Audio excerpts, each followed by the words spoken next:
Hi, and welcome back to The Breakdown. My name is Maya Fazil. Today I want to look at something very important that has been making rounds both in Uganda as well as international. In Uganda, let me say. But the story has kind of gone international. And it has brought mostly the people in the opposition into the limelight. And a case in point, or to be particular in this particular matter, it is the people who fall in Bobby Wine's camp, also known as the National Unity Platform Members of Parliament.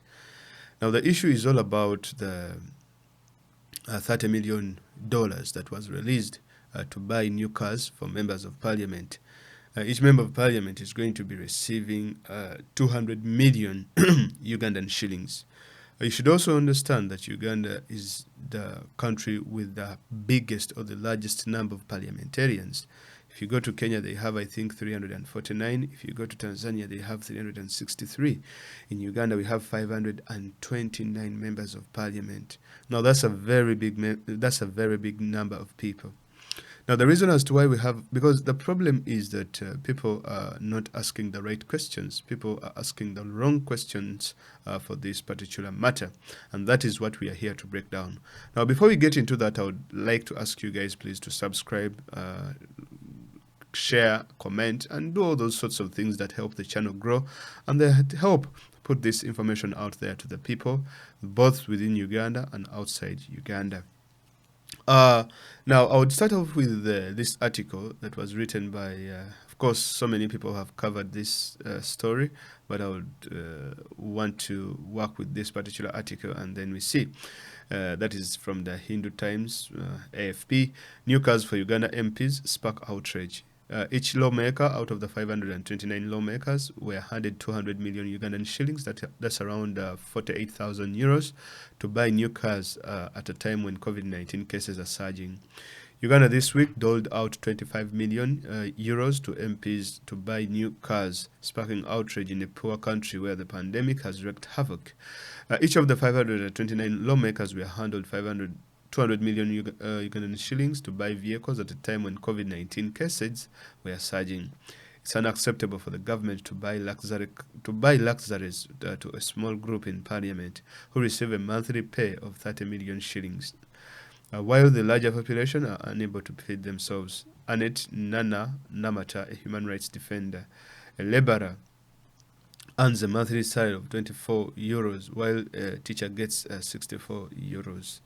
Now, that's the story from the Hindu Times.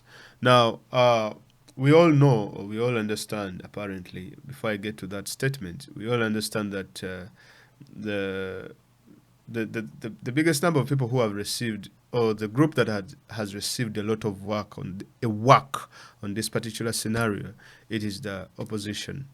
Now, there are two schools of thought. One school of thought says that the parliamentarians should return the money. Then the other school of thought says that the money they should keep the money and maybe use it to buy food and do all these sorts of things for their constituents. Now, I do understand where the two parties actually, the two ideologies come from, but this is how I'm going to break it down. Number one, we should ask the first question: is the money legal or illegal? Is it is it legal or is it constitutional, whatever, or for these people to receive 200 million per term? Well, when you look through the issues, yeah, they are supposed to be receiving the 200 million Ugandan shillings in order to buy themselves new cars. Now, the other issue is is it only the people in opposition that are given the money, or the people in the NRM that are also given money? Now, it's not only MPs that are given, but there are also other groups of people. Like, you see, the problem is Uganda has, or Museveni has, a very big patronage network. I think it's one of the very biggest in the entire East African region. This is how he rewards his people. This is how he rewards the people. This is what he does for people in return for support, because what he usually tells them is, you go to the parliament, I will support you from there. You receive a new car, you receive a big salary. I don't need to hear anything from you. I will make you a minister. That's how it works.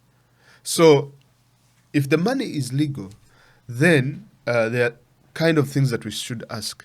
The timing. Why would you give money out at this particular time to, on cars when people are struggling to get what to eat? Of course, it has done it. Museveni has done it. These are some of his tricks in order for people to work the opposition or to work NUP parliamentarians rather than look at him as a person or as an individual. Because the fact that they have released this money and given it to the parliamentarians who had not even asked for it, that they are looking for new cares. Because they could even have gotten the money next year, they wouldn't have complained. But it was intentional for him to release this money so that he can divert us, so that people can start abusing NUP members of parliament for not taking back the money and all this kind of stuff. Now,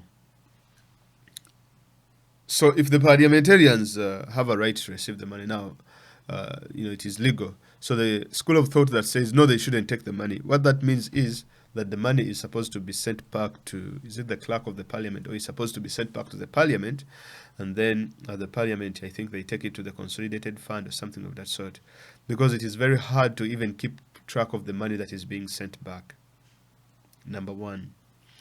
Now, number two, Museveni is also aware that, by the end of the year, maybe he might be out of power.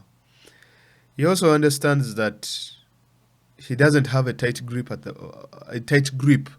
the parliament, and he's also aware that he lost support in Buganda, and he is much aware that if he releases this money, it is really going to come back towards Buganda as a region, or the central region. And when I speak about Buganda, I speak about it in a general term whereby I include even people who are not Baganda in terms of tribe. But he wants to show that increase the pressure on Buganda, increase the pressure on NUP and all this kind of stuff. Because his rhetoric has been that, oh, this Baganda didn't vote for me, or they did this, they did that, I'm going to scrap Milo land and all this kind of stuff. So it's a hidden war that he is literally fighting. And what Museveni is doing literally is to turn the poor people against the opposition. Because when you look at his fight on Milo land, it is actually getting the peasants, the so-called peasants, and turning them against their fellow peasants. It is the same thing that is happening even today, that he is turning peasants against peasants. Now, what are the real questions that people are supposed to ask? Number one, this shows absolute poor planning, or absolute, if we are to really give him a benefit of doubt. This really shows that how crazy the kind of person that the international community, the entire world, they are dealing with. This person does not think about anything of cutting government spending. He has no idea of having any sort of austerity measures to cut down government spending. Uganda has the biggest cabinet on the entire continent. It has the biggest number of MPs. It has you have RDCs, you have the so-called presidential advisors, then you have the so-called ministers, you have the so-called cabinet ministers, then you have the so-called MPs. All these people are supposed to receive cars. What do we get in return? For the past 35 years, every day he increases the number of districts. Every day he increases the number of constituencies. Every day he's increasing and gerrymandering the entire country, cutting it into smaller pieces. Literally, he's just fragmenting the entire country. Why? Because he wants to keep himself in power. Now, such kind of patronage, such a kind of network has to be, kept in check. It has to be made happy, and that's how he does it. So the question should not be why the MPs should take back the money. No. In fact, the MPs should take the money, especially those of the opposition, and use that money to create projects within their communities. Get a small portion of the money, buy the car, and get the other portion and give it out to the community. Buy food or take people to the hospitals and all this kind of stuff. It is only and only mostly the opposition MPs that have actually worked so hard to provide ambulances. I was listening to a program recently, and the MP said, okay, if you want, we can just get our ambulances and withdraw them, and maybe we see what the government will do. They have these ambulances, they are running, literally, guys. I think we have to be fair to the MPs as well. Because these are MPs who came into parliament without loans. For the very first time in the politics of Uganda, most of the people in the NRM, they go for loans in government, to banks. They are loaned money. They use that money, and then they get positions in the parliament. Then the first salary they get, and that is what could have been another reason as to why Museveni actually released this money, because he wanted to get the people in his party out of the loans that they are facing right now. You get it? Now, so we in the as NUP, we should take the money, use the money, and because it is legal to take this money. It's not that it is illegal or whatever, or the money is not constitutional, that kind of stuff, right? It is there. So for me, I believe that we should take the money. Now, if an MP doesn't have a right kind of mechanism or right kind of something to do with the money, he can return it if he wants. But I believe that returning the money, 200 million to Museveni, he can do a lot with that money. You will find people of our own being bought and all this kind of stuff. So I believe that that money should be taken and then be used to fulfill programs of these particular parliamentarians. Now, the good thing here is that NUP already had thought about this situation. Bobby Wine had already thought about this situation, and his entire team that he works with, and which is really, which makes the work very easy for us, people who come out and speak on behalf of the government of Bobby Wine, that they had already thought about this, and they had already knew already, that what is going to come out of the population. Because the reason as to why people are attacking these is because the people love them. It's because the people love Bobby Wine. It's because the people love NUP. That's why they don't go after NRM, because that is business as normal. Because people have trust that if government changes, if Bobby Wine takes power, if NUP takes power, if government changes, these things are not expected to be done by people who take power or who are, like the first thing they should be doing is reducing the number of MPs, scrapping the RDCs, and all this kind of administrative units that Museveni has created in order to entrench himself in power. So NUP had already thought about this, and they said in a statement that was released by let's look at the statement that they released on the Facebook page of Mr. John Baptist Nambeshe, who works as the acting president of National Unity Platform. He said that the National Unity Platform joins most citizens in expressing outrage at the indisciplined way of spending public resources by Museveni. Most Ugandans have been justifiably shocked at the time when Ugandans are grappling with the effects of a lockdown and the government is begging for resources to purchase COVID-19 vaccines. The same government has released over 108 billion shillings to members of parliament to purchase vehicles. This is just one of the very many aspects of wastage of public resources which NUP has been critical of, including the billions spent by State House every day. While we know that the members of parliament need vehicles to travel to and from their constituencies, NUP believes that MPs are some of the most well-paid public servants who can afford to buy vehicles for themselves. In our manifesto, we made proposals on how to tackle nugatory public expenditure so as to prioritize the welfare of our people.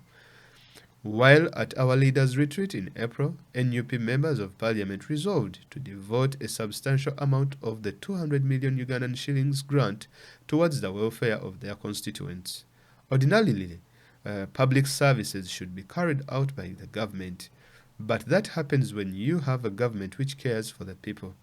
It is in this regard that most NUP MPs have already been undertaking projects in their constituencies again aimed at elevating the conditions of the people. In the coming days, individual NUP MPs will continue to carry out projects in their respective constituencies. mostly targeting healthcare, education, agriculture, and youth empowerment programs. The option of returning the money to the consolidated fund was discussed but not taken up because the same regime would not put it to any meaningful proper use. It was also realized that every constituency has specific needs and challenges, and therefore it would not be plausible to carry out one project across all constituencies. The party will continue to publicize our members' projects. We thank the people of Uganda for being vigilant and the request to them to holding leaders accountable. Now, what a statement. What a way to handle this issue. Because right now, if I voted for an NRM candidate, I'm kind of thinking like, okay, the probability that an NRM candidate will spend some of the 200 million to give back to their society while they have loans in their necks and all this kind of stuff is perhaps next to zero. So for everyone in an NRM constituency, they are thinking, oh my God, I wish we voted NUP. Because they have a plan, they have a program on how to spend this money. NRM, they have one program on how to spend the money is buy cars. And you're not going to come to them and ask, hey, you got 200 million, please buy for us an ambulance, or do this for us, do this for us. They will say, look, I used the 200 million to buy cars, so don't ask me anything, don't tell me anything. I'm not going to do anything for you. Whereas for NUP now, we can say, okay, so and so, you received the 200 million. The party said that you are going to use some of this money for developmental projects, as well as spending it on agriculture, and also buy maybe a car. So tell us, please, how far? So you see how accountability is being created indirectly? The people or the party, the people have granted you a chance to take the money. They have accepted. But of course, you don't have to be accountable, but still you're going to be accountable to them.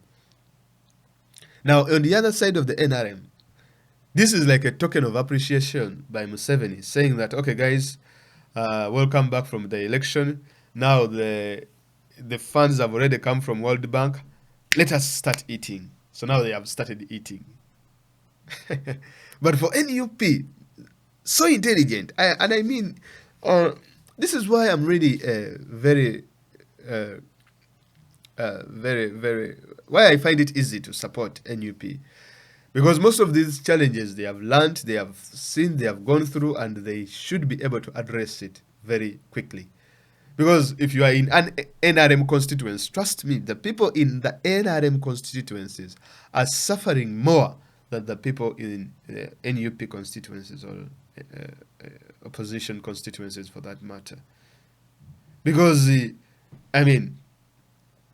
because here, what we are talking about is that outrage is there, we do understand. Now, the NGOs also have to do I support the idea of releasing the money? Of course, I do not support that idea. But I know that if we get this money and return it back, we would have done something much worse than keeping the money.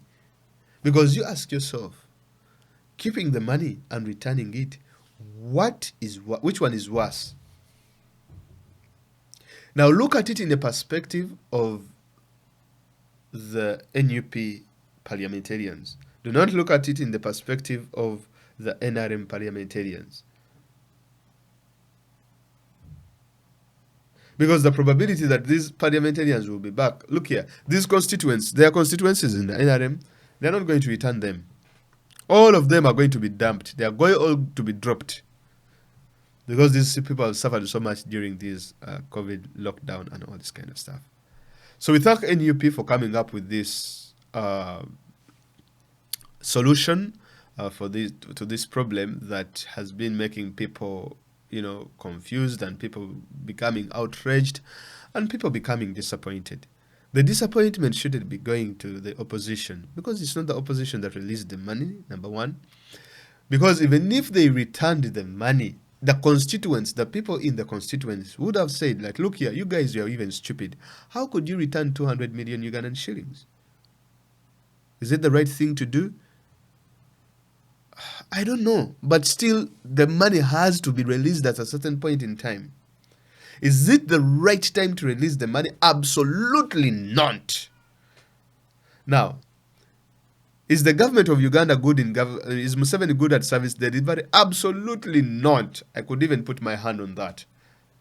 I mean, go and look at the projects I've been showing you here on this channel. The mango factory he opened of recent, it's no longer working. People's mangoes are getting rotten. The Soroti mango factory is no longer working. The Yumbe mango factory is no longer working. The money, 440 billion Ugandan shillings, that is being invested in Kira Motors to start manufacturing cars. They could not even be given a contract to construct or to fabricate or manufacture buses. The contract was given to a Chinese company that has not even yet set up shop in the country. Is that what you call planning? You invested over 500 billion in Uganda Airlines. As we speak today, the airline has spent over 4 months, or we are going to the 3rd month, without a CEO. Number one, it has no people running it, literally, losing money each and every day. The Uganda Airlines. And of recent, we have seen that the airlines have, the airplanes have started to break down. There is no insurance for them. There is no guarantee or warranty for them. And you want to get 200 million and return it to that particular individual? And you want that same individual to plan for you? I think let us give these MPs a chance. Let us see what they can do with the 200 million. And trust me, for everything, for every trick, for every trap Museveni will set for them, trust me, for this one, I believe NUP has scored. I believe NUP MPs have jumped this hurdle. Now, I have a friend of mine as I wind up. He asked me, if I told you it was Bobby Wine in power, do you think, what would he have done with the money? As we see right now, this shows what Bobby Wine would have done if he had control.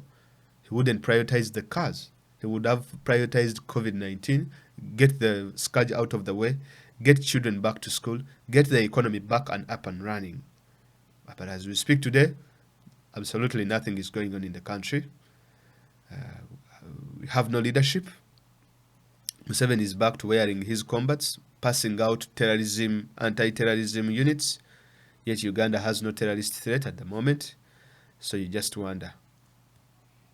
When you're looking for someone to tell you about COVID-19, we have no updates.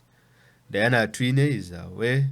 Ruth Acheng is also, I don't know where she is. I don't know if she's a minister or I don't know if she even lost the position. So, to put it simply, Uganda is in a state of confusion. That's it. Let's meet in the next one.